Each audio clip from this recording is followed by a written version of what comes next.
Welcome to Curiosities of Teaching and Learning, a podcast hosted and produced by the Collaborative for Teaching and Learning, a changemaker in education since 1994. Hello, and welcome to our newest edition of Crushing COVID in the Virtual Classroom. This is a podcast from the Collaborative for Teaching and Learning. We are reaching out to excellent educators from across the country to hear how they and their students and colleagues are navigating teaching and learning during this unprecedented time. We are hoping to use this series as a way to elevate the voice of teachers in this massive effort and to recognize teachers as the leaders and pioneers that we know they are. I am Emily Wilson. I will be your host today. And I am joined by Miss Erin Keen, a first grade bilingual educator hailing from the windy city of Chicago. Good afternoon, Erin. Yay. Hi. I know you've been busy teaching all day, and so I appreciate you being here instead of napping, which is, I'm sure, where you would rather be. Yep. Did that this weekend. Feeling good today. Good. I'm glad. But honestly, thank you for taking the time to be with me. I know it's a really hectic time and you've got a little one at home. So we'll chat during her nap time. Yeah. So if you could, I'll just have you start by sort of introducing, yourself, give a little background about your role and your school, so that our listeners can just get to know you. Yeah. So I'm in my 10th year of working in education. So I started off teaching bilingual second grade in Texas, and then moved to Chicago, met my husband, who was my boyfriend at the time, and went and worked at another school in Chicago that you're very familiar with, and worked there for right up until last year with a brief stint at another school. But I went from classroom to school leadership back to the classroom, and I'm really happy back in first grade, which is where I taught the majority of my time in my previous school. So I am really honored to be doing this work right now. I think it's not easy, and I think teachers are sort of always prepared to be on their feet and be flexible and constantly be adjusting and changing, but never in a million years would you think that you go to school to do your job,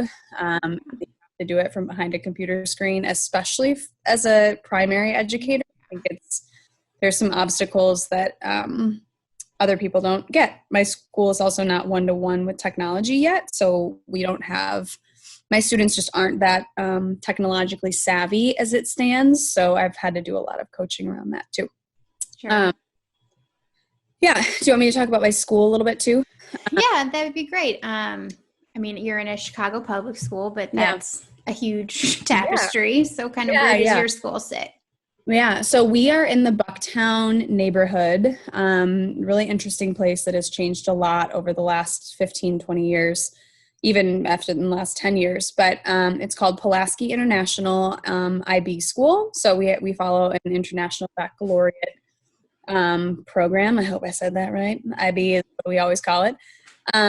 It's 65% Hispanic kids, 25% white, and then about 10% other, and 50% low income, 10% diverse learner, and 15% limited English. So it's actually fewer limited English students than I've ever worked with, having been a bilingual educator, which has been an interesting experience, but we still are very much a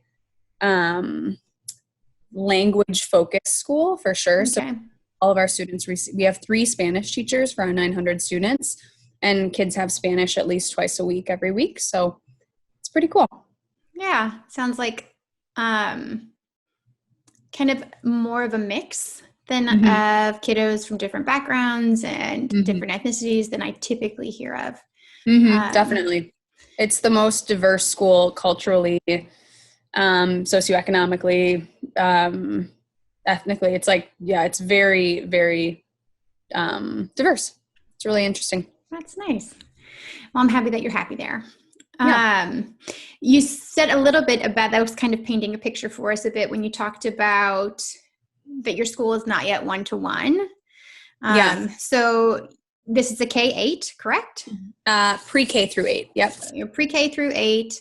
You're not yet one-to-one. If you could you just sort of paint a little more of a picture for us about what this unexpected time is looking like for you and your kids? Well, at first it was sort of panic. And then I think that so CPS was sort of panicking as a whole because a lot of their schools are not one-to-one yet. Many schools are, but it's only the schools who have decided to allocate those funds directly to those. And I think being an IB school, we focus so much on progress or on project-based learning and sort of learning as an experience, like holistically versus on a computer, that it hasn't been prioritized. So, and we also didn't qualify for CPS's.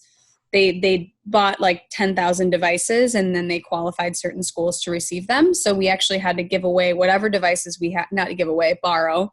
But you're taking a huge risk when you do that, right? So we had to borrow out any devices we had in the building based on the families that needed them. In my classroom, only about, I'd say 20% of the kids needed a device from school because they only had one device at home that a parent was using, or that was shared between 2 or more people, which were the qualifications. But I think the first 2 weeks were what's happening. We basically were told on that Friday, like March 13th, I think, Friday the 13th, which is interesting, that school would be closed. And then we spent the whole weekend basically FaceTiming and having conference calls with my team trying to figure out what we were going to give to the kids on Monday. And then about half my class came on Monday, which was more kids than I was expecting. And we gave. You had you had school that Monday. Yeah, we had school that Monday. And I characterized it as an optional day. It wasn't really a learning day, so to speak. But I did have every single parent, regardless of if they had their kid at school that day physically, every single parent came and picked up the packets that we had created. So I made like little baggies and we put lots of different things in it, but it was for 2 weeks of learning. Okay. Not knowing what it would look like. We had some online learning components, only the ones that we had previously used in the classroom that the kids were familiar with because we didn't want to give them something new. Okay. But that has changed a lot since that happened. So then that was 2 weeks. And then the third week was our spring break, which was basically when we all just sort of that was when the stay-at-home order got extended to the end of April, before the end of the school year, before it was announced that we were out for the rest of the school year. Sure. And that's when we created the website. So I can get a little bit more into this later, but it's been sort of a constantly evolving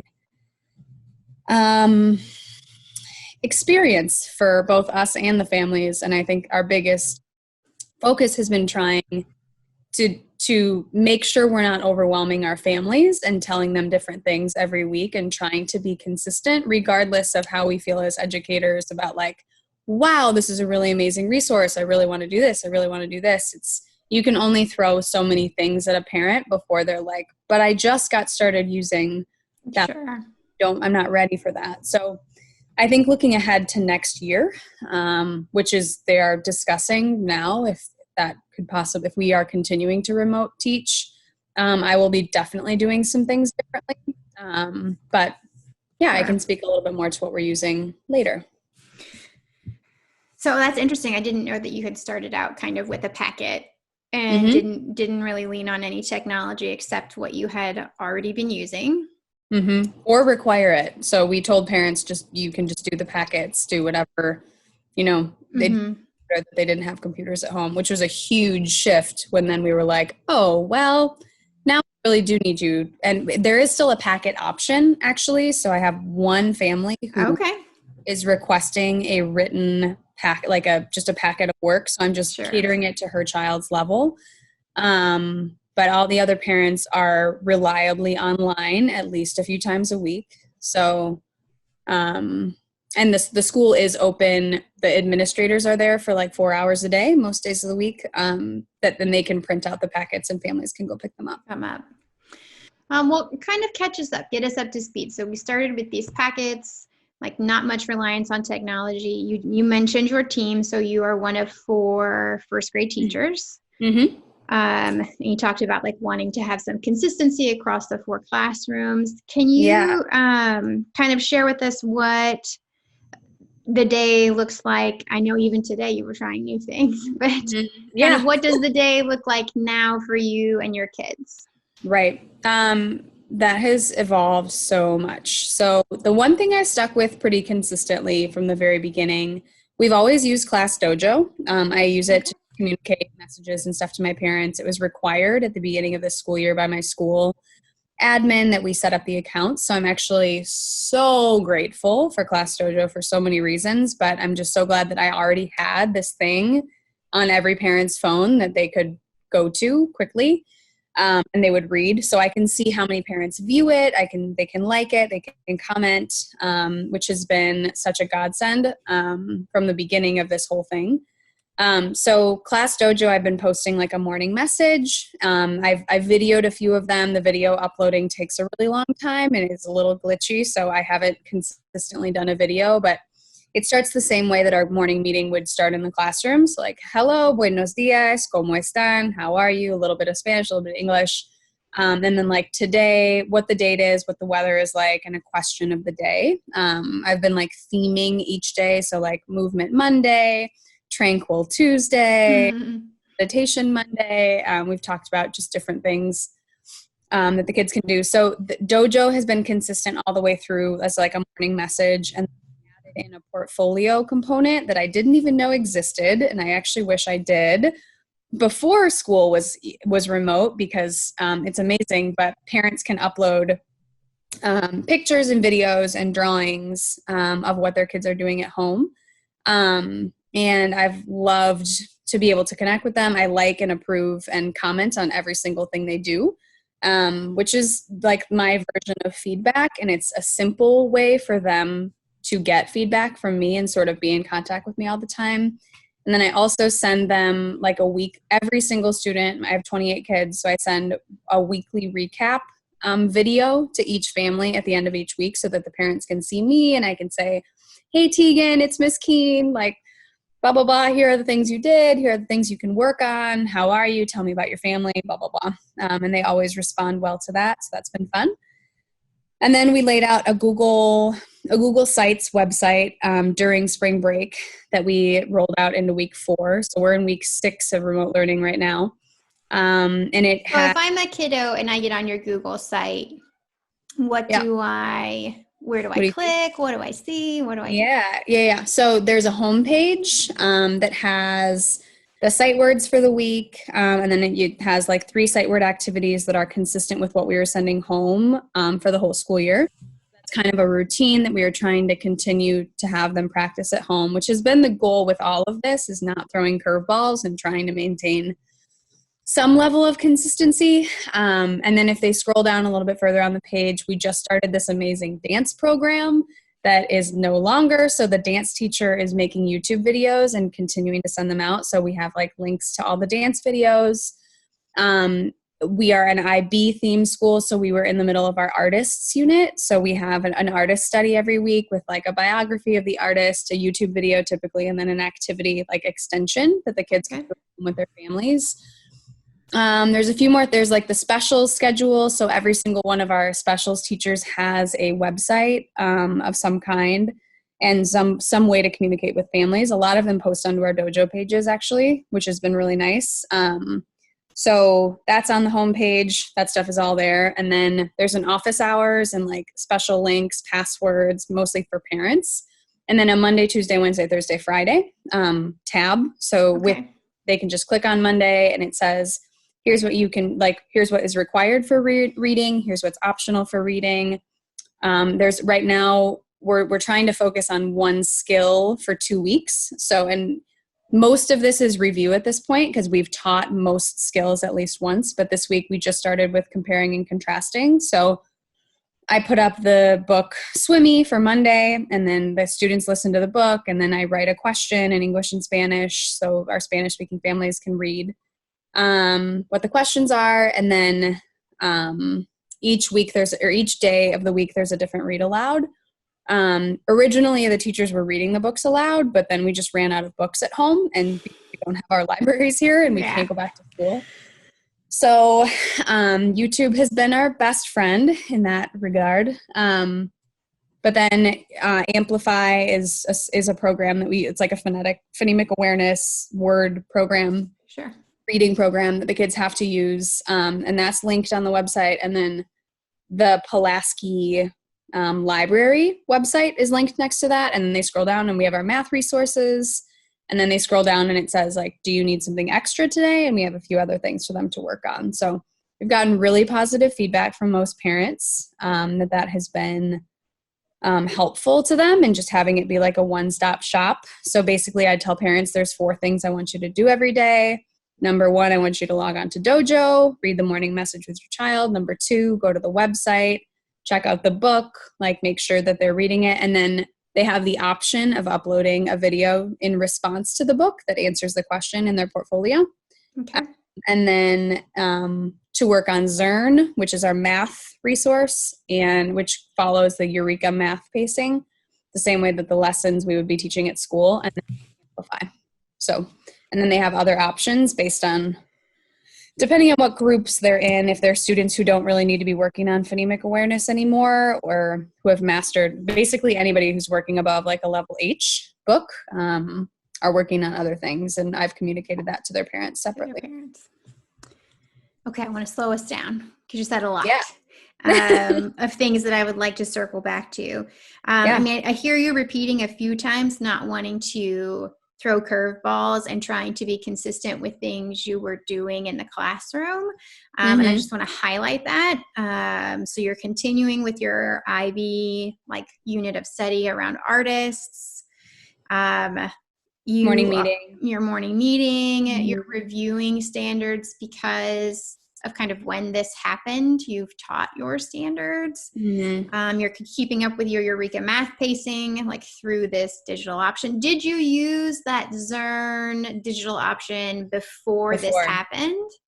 No, and I'm so glad. I mean, there's so many resources that I found out about after this has happened that I'm like, wow, I can't wait to see what I do with this when I am back in the classroom. But CERN is an amazing free resource for all parents to use. It follows the Eureka Math curriculum, and they're called missions instead of modules. But you assign them, we assigned all students to the same mission, and then with a little bit of differentiation for a few kids who needed it. But all kids got assigned the same way, just like I would teach them all the grade level content for the day. And kids can accelerate as much as they want, and I can reassign them to the next grade level, actually, once they finish the second module. So it's been really amazing to see them use it, and to know that they are getting like a practice component and a number fluency, like a numerical fluency thing like we did every day, the core content of the lesson and the application of the lesson every day, which is the way that the program is laid out. So we're lucky to have found that. So it sounds like you have individually or as a team kind of landed on like, these are things that have to happen for first graders every day. Yeah. And if I can find something that does that, I'm going to pull that in slowly. And if I can't find something that does that, then I am building my Google site and kind of walking families through it, which I think is really thoughtful, because I think a lot of folks are overwhelmed. And their first grader is probably not their only child. They're probably like us. They're working at home. So there's a lot to manage, and I appreciate that. Yeah. Okay. Well, you've like hinted at this, but I just kind of want to like give you the window to talk about it. So like your kiddo who's getting the packet, you know, you didn't just say like, I'm making them a packet and sending it home. Like you're making the packet and you're tailoring it to the child. Yeah. And then right now with Amplify and CERN, you're talking about kind of independent pacing or differentiation. In my conversations with teachers, and like when this initially happened, differentiation wasn't a huge part of the conversation. Yeah, So for I just sure. want to kind of give you the space to talk about how you're differentiating, where you've landed, wherever you how you've landed, wherever you've landed. Yeah, where I've been, where I am, and where I'm going. Yeah. So where we were in the beginning was for sure just survival, like give the kids something to work on at home that is a first grade level skill in math and reading, like basic. Let's just like focus on the core concepts or the core subject areas. And then we have found, and at first it was like these lengthy emails with all these links and tons. And I'm like, oh my God, as a parent, like if I got this email, and I actually, having been in administration not very long ago, I am kind of an email with lots of links person because I expect people, because they are adults, to click on them and read them, blah, blah, blah. That's been a shift for me as an educator and now as a teammate where, I would draft the emails for the team and then we'd all sort of collaborate, and they were like, well, this is kind of a lot of information to get at the same time in one email. Like maybe we should look at a different platform. And I, of course, like was a little like, but my emails, like, what am I going to do? But then I certainly realized the value of trying to streamline through a different platform. So for me and for the other teacher on my team, the website is the best way to do that. And actually for 2 colleagues, they further adjusted their approach to using Seesaw. Those two colleagues don't happen to have children at home. And my other coworker does. And I think Seesaw, there's a learning curve to starting to use the platform, and I just don't have the time because I have Clara around, and I'm also trying to teach, so I'm adjusting that. But I think depending on what happens next year, with if we're continuing to remote learn or however things look, I will spend some time this summer definitely planning to use Seesaw. But in terms of, where I've been, so where I am now, I feel like is in a much better place. And then I've also started to do a guide. So I worked out a schedule with my husband, which the biggest problem in the beginning was just time and carving out time and figuring out when in my day I could be free to teach, and Colin, my husband, could be working and looking at our schedules and making sure. And like we are in week 6 of this, and we finally just put a schedule on the wall and like are actually trying to stick to it. And it actually feels really good. I think it's really. And this is because you wanted to begin small group instruction, Mm-hmm. right? Yes. And because I felt like even the ways that I was differentiating, where I'm offering different leveled books within Raz Kids and different websites like IXL and Amplify for different groups of students, wasn't enough because it's all on. It just feels like it's all online, and I have no. I don't know. I think just as a teacher, you feel so powerless in like what they're actually mastering and what they're actually getting out of those websites, regardless of how well constructed they are. So I wanted to carve out time just to see my students and practice the words with them and get back into the routine of sort of opening a book and talking about the book versus just like flying through the pages and answering questions at the end for stars.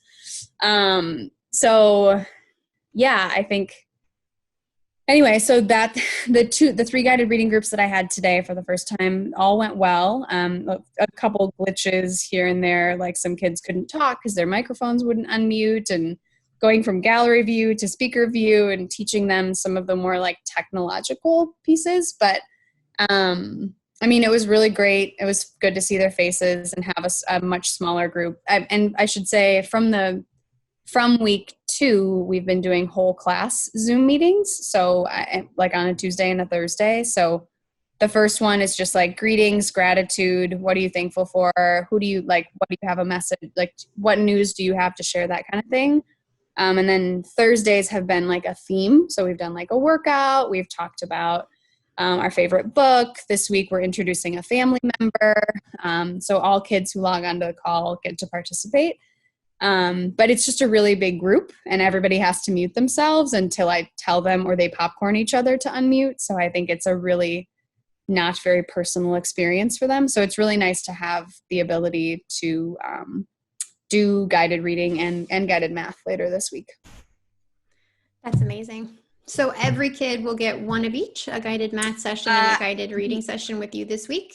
Reading, yes. And actually our IB coordinator has taken over my highest reading group. Oh, so nice. we're reading at like the 3rd grade level. I only have 3, but we requested that she support with us and support them for us. So she's actually taken the reins on that, which has been really great. And I only have time to do one math group, but the other 2 math groups are on level, doing CERN and doing Khan Academy. And I actually feel like math is, of the 2 subjects that I'm most concerned about, math is the one where if you practice a lot online, you can get better at it and remember how to do things. And with reading, it's just so much more complicated. Mm-hmm. And like I need a better pulse on what they're doing and what they're learning than just seeing what they're doing online. Seeing their reports. Yeah, so I had to prioritize that one below level math group. And if I can work it out, I'll try to add in that on level math group. But for the kids who are above grade level, I just have to give them additional online work or paperwork if their parents request it, which I've offered them to. Sure. We, in our organization, we talk a lot about instructional routines or instructional strategies, things that we do with our kiddos every day. And so you've talked to us a little bit about kind of big chunks of your day, like your morning meeting time, guided reading time, direct instruction time, it sounds like. Are there any sort of smaller routines that you've tried to translate over, either successfully or unsuccessfully? It sounded to me like on your website, you kind of have this 3-step process where kids listen. Can you just talk to us a little bit more, like they listen to the book and then what happens? Yeah. Well, so the I do, we do, you do component of guided of whole group instruction is harder online because the we do piece is not really possible because it's sort of, you have to go from I do, which is the YouTube video, to the you do, which is my question, and the we do piece where I actually teach them something is really challenging unless I'm making 90 YouTube videos a week, which is unsustainable for me. So I've definitely depended on some YouTube instructional videos. So like I found one on comparing and contrasting today. But in terms of like a routine, like that is what my typical whole group reading block looks like. It's usually only about 30 minutes a day. And then the rest of it is guided reading. And in math, it's a similar format. So we usually do a math meeting, which is about 20 minutes. And I talk about like number fluency. Yeah. I've toyed around with videoing a math meeting and just putting it up on Classdojo each day. I haven't been able to prioritize that. So that's sort of one of those things that I'm putting in the would be nice if I can get to this category. But yeah, in as many ways as humanly possible. And then with writing, we're trying to incorporate it into everything, but we do Lucy Calkins writing, which is very dependent on the lesson and the conferring.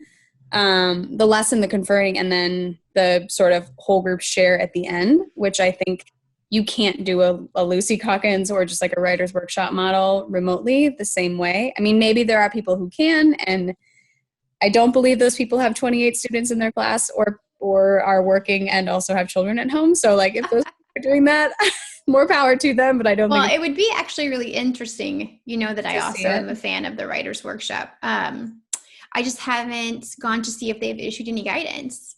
Yeah, that's an interesting question. I haven't either because it hasn't been my top priority. But. Yeah. Well, and I know, like you said, you're weaving other kinds of writing. So it may not be sort of first person production, but you're weaving writing in as a learning opportunity in your math and in your reading. But yeah, that would be something interesting to look into.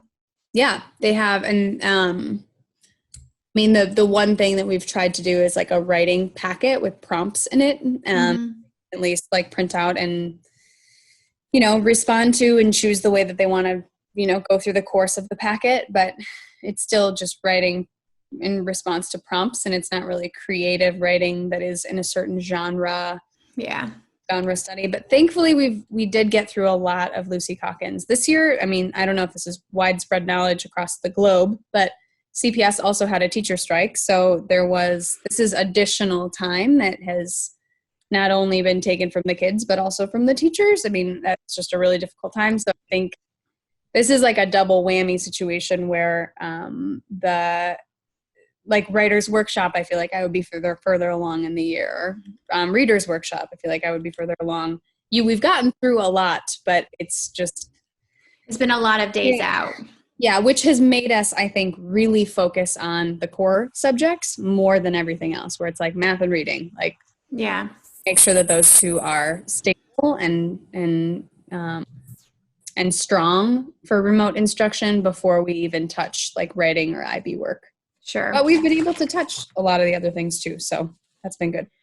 Have you heard any guidance, or has any guidance been pushed down to you from IB on what to be doing now? Because those projects do tend to be interdisciplinary. They wouldn't come to me directly. They'd probably go to our IB coordinator, and then she would filter them to us. Mm-hmm. I have not, to my knowledge, gotten any information from the IB program itself, but I think I don't know. I'm not sure how they're. Our IB coordinator is suggesting an activity each week and like putting it on all of our dojo pages. I don't know how much response she's gotten from families for it, but just like projects around the day, sort of connecting school to the community. I think it's definitely like if we do not come back to school next fall, project-based and interdisciplinary learning, like I think it's a space we'll have to move into. Mm-hmm.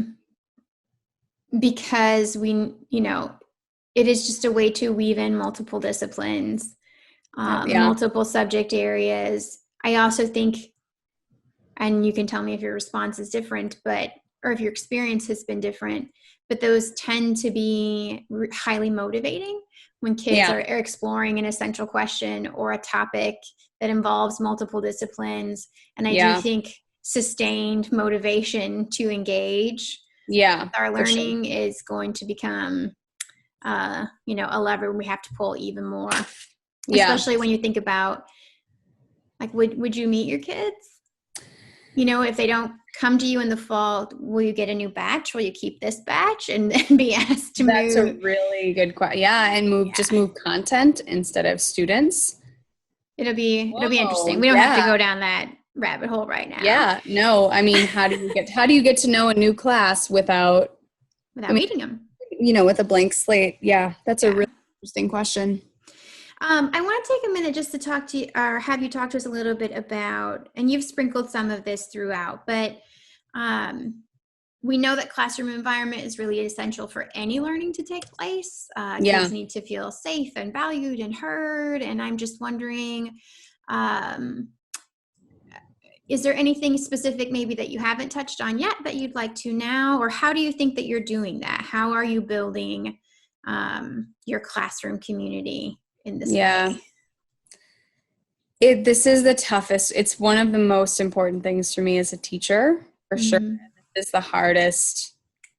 This is honestly, I think the hardest part about not being in the classroom is just like having your space and your environment and your sort of the feeling that kids have when they walk into your room, and doing that remotely is incredibly challenging, and right now it feels sort of impossible to me to recreate. So I think it's why I'm leaning so hard on just like the routines that we had established during the day, but I'm trying to continue the social emotional learning. So we started a project called the NORA project this year, which I actually haven't done remotely yet, but it's amazing. I can talk more about it later, but so our counselor has suggested, she gave us this like packet of different SEL reflections each week. So there are 10 of them, and I'm just sending one of them home each week, where they have a specific social emotional themed word like bravery or compassion or whatever, and they have to give different examples and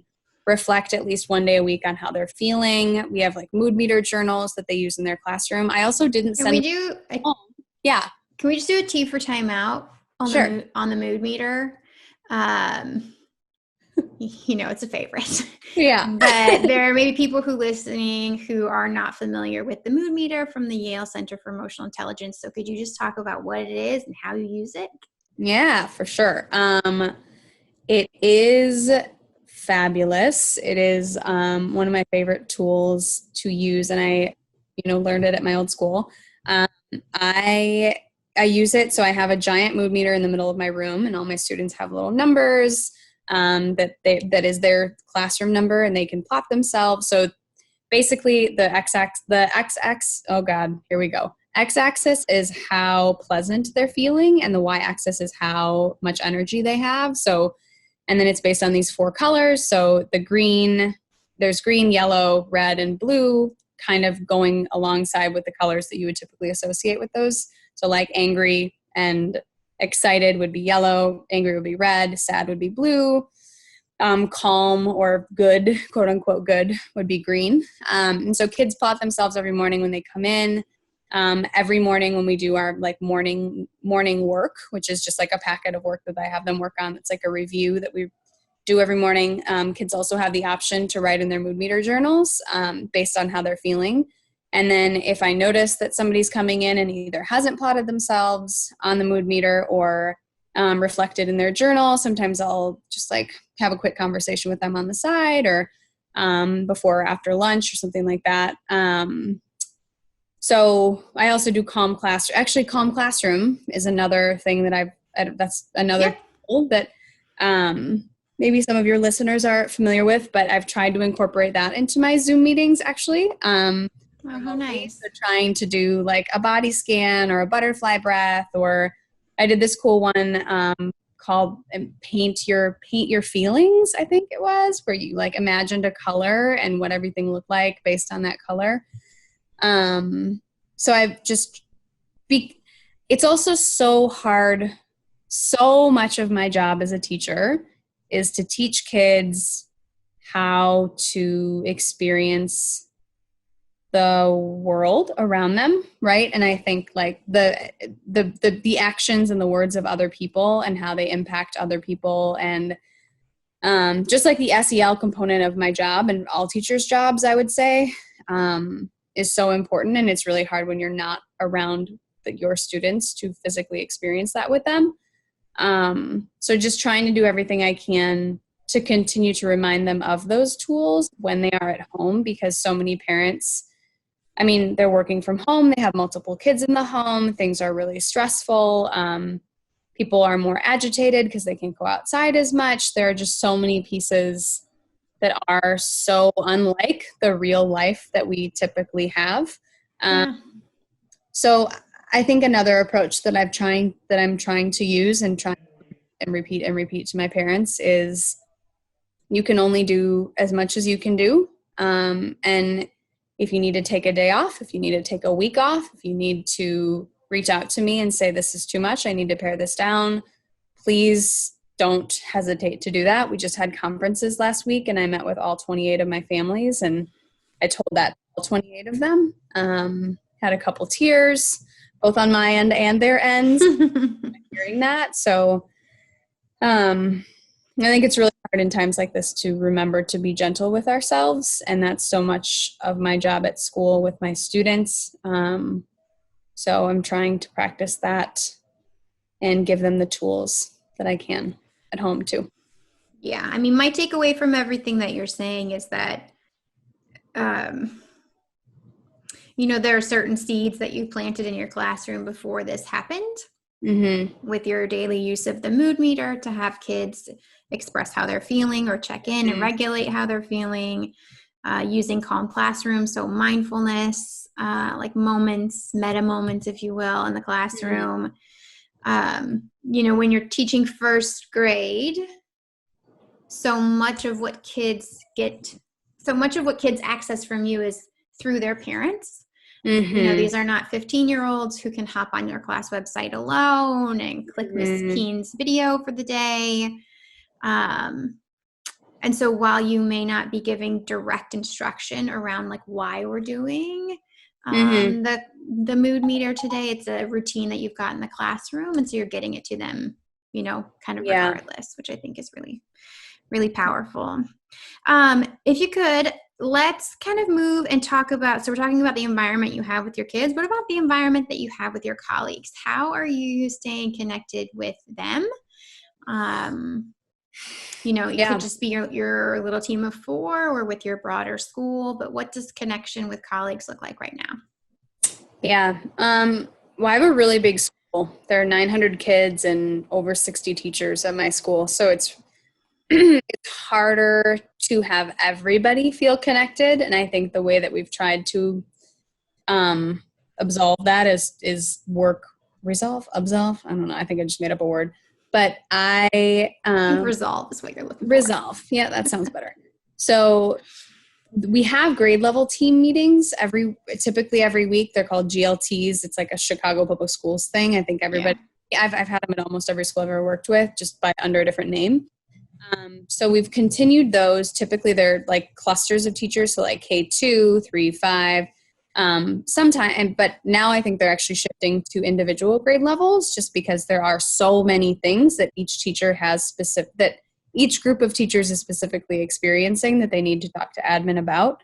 From an admin perspective, I'm sure that that's a lot because that's a lot of meetings that can't be combined into one. But I think they've learned that along the way. I actually have had a one-on-one with my own admin, just like to check in and ask how they're doing. I have another one next week, or ask how I'm doing, vice versa. My team personally, we are, I think, doing a really good job of staying connected. We text all the time. I mean, every day, all day. At least one FaceTime, like a week, where we're all just talking about the week ahead and what challenges we're experiencing. It was a lot more in the very beginning because it was like, well, we've done a couple surveys and like created different parent surveys that we can send out to our families, just asking lots of different questions about how we can make their experience better. So I'm grateful for that. And we all have really different like educational backgrounds. So I think and we're all different ages. So I think it really brings a lot to the team and the perspective. And some people have multiple children who are school age. I have a toddler. 2 of them don't have kids yet. So it's like, it's good to be able to communicate with them as much as we are. Yeah. But to maintain any type of school camaraderie, because a Zoom call with 60 people is just no. That seems to be the solution to everything right now. So we're trying to figure that out. Yeah. Mm-hmm. It's really interesting to me that you are the first teacher who's talked to me about conducting a parent survey in this period of time and checking in with them about what their experience has been like. Could you share with us a couple of the questions that you asked of parents? Shoot, I wish I wrote them down. One of the questions was, the first survey that we sent was pretty basic. Like, do you have a printer at home? Do you have these things at home? How many children do you have living with you at home? Do you work? Does your spouse work? Just like things like that we need to know about our own classroom environment. Because I don't know a lot of those questions because I don't have to know a lot of those questions when in a classroom necessarily. I do know for a lot of students what those situations are, but are you an essential worker? If you are, what hours are you in the house? And then also some social emotional check-ins for parents. Like, how are you feeling about all of this? Give me one word, with the option of a paragraph underneath it. Like, what do you, talk a little bit more about how you're feeling. What questions do you have? What are you frustrated by? I'm just trying to rattle off some of the questions. What's going well? What isn't going well? Not with life, but with the homeschool situation. With the homeschool situation. Okay. We did get some interesting answers otherwise, though. So, well, kudos to you guys because I think 6 weeks feels short. And I think things feel like they've just been like barreling along at a rapid pace. Mm-hmm. But I think that that's pretty wise for you to pause and check in with parents. And I also think it's just kind of reflective of your understanding, like you all will not have success without them. And kind of to your point about different perspectives, what we design at first bat will probably not be the right design. Right. Because the only perspective you have is your own. Right. So checking in with your parents, I'm so impressed. Good for you. Thanks. Good job. It was a team effort, not just my idea, but no, that's wonderful. Yeah. To wrap us up, I will just ask if you could maybe land on one thing in this process that you have learned about yourself or learned about your kids. You've mentioned a couple of things like, aspects of dojo that you didn't know were there, but more broadly. I can learn things a lot faster than I thought I could. I think I've always sort of prided myself on being a person who's a quick learner, but this has been an accelerated learning curve of like, it's out of necessity. When I take a step back, I'm constantly thinking about what the next week or the next day or the next thing that I need to do is. I'm already formulating the next survey questions in my head after having that conversation with you. But I think I've learned a lot about, and I also, the fact that I can do this while my kid is also home and I'm managing being a mom and being pregnant and having a spouse in my house nonstop for 6 weeks. And it's all just sort of, if you told me that I would have to be in this situation, all of us would. I don't think I would have said I would have thrived. And there have been days where I haven't, but on the whole, I'm proud of myself for getting through it. I forgot what the other question was. Just like that's something. Something you've learned about yourself or your kiddos. So you answered it. Honestly, my kiddos, a similar thing. I'm really proud of them for expressing their emotions and being really honest about how they're feeling. I get a lot of, I'm tired, I'm sad, I'm happy to be on this Zoom call, I miss you, that kind of thing. A lot of their writing reflects that too. And I think it's important for them to talk about that and acknowledge those feelings, because if we just act like it's not hard, then it's a lot harder. Yeah. But they've done a good job adjusting too. I mean, they're first graders, so I feel like they just kind of tell it how it is. But I also know that that's a story I tell myself. They wouldn't be sharing these things with you if you didn't make the space for it. So good for you. Thanks. Well, thank you so much for taking the time to sit with me and chat and to share your thoughtfulness and your insights with me and with the others who choose to listen. I had a teacher this morning tell me that they feel like they're teaching into the dark. They just know that feeling, right? They put these things together, and that talking to other educators feels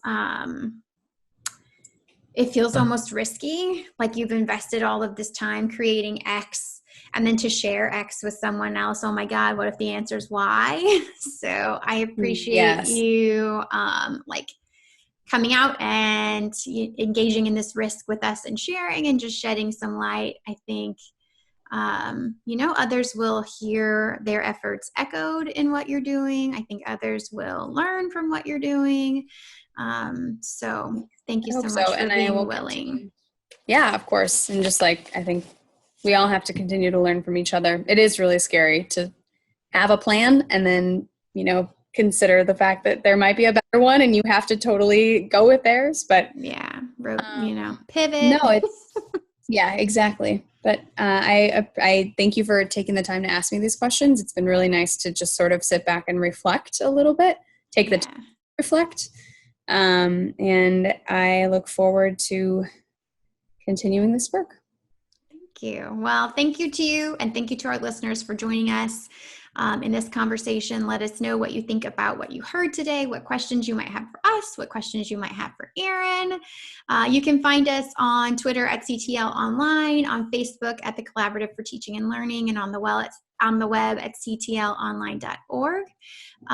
Please support our goal in elevating teacher voice by sharing this podcast on your social media, #CrushingCovid. Circle back to us on Thursday where we will have another talented and dedicated educator sharing their experience. And on that note, take care of yourself, take care of one another, and we will see you the next time. Yay. Thank you. You're welcome.